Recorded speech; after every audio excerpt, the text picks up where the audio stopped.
ফাতেমার কাছে যে বলে, ও ফাতেমা রাজি আছো কিনা? চুপচাপ, কথা কয় না। বিশ্বনবী বুঝলেন রাজি, দুইজনকে বিয়ে পড়িয়ে দিলেন।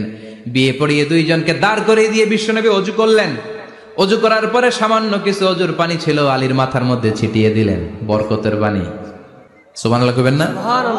অজু করে সাইয়েদনা আলীর মাথার মধ্যে ছিটিয়ে দিলেন আর দোয়া করে দিলেন, বারাকাল্লাহু লাকুমা ওয়া বারাকা আলাইকুমা ওয়া জামাআ বাইনাকুমা ফি খাইর। আল্লাহ তোমাদের দুইজনকে বরকত দিয়ে দাম্পত্য জীবন শুরু করার তৌফিক দান করুক। আবার দোয়া করলেন, আল্লাহুম্মা বারিক লাহুমা ফি বিনাইহিমা, ওদের সম্পর্কে বরকত দেন। ওয়া নাসালিহিমা, শিবলিহিমা, ওদের গর্ভে যে সন্তান আসবে এগুলোর শ্রেষ্ঠ সন্তান বানান। 1 বছরের ব্যবধানে ঘরটাকে আলোকিত করে প্রথম সন্তানের জন্ম হাসান। সুবহানাল্লাহ। হাসান রে বিশ্বনবী এত আদর করেছেন, বিশ্বনবীর কাছ থেকে এত আদর কেউ কোনোদিন পায় নাই। হাসান রে বিশ্বনবী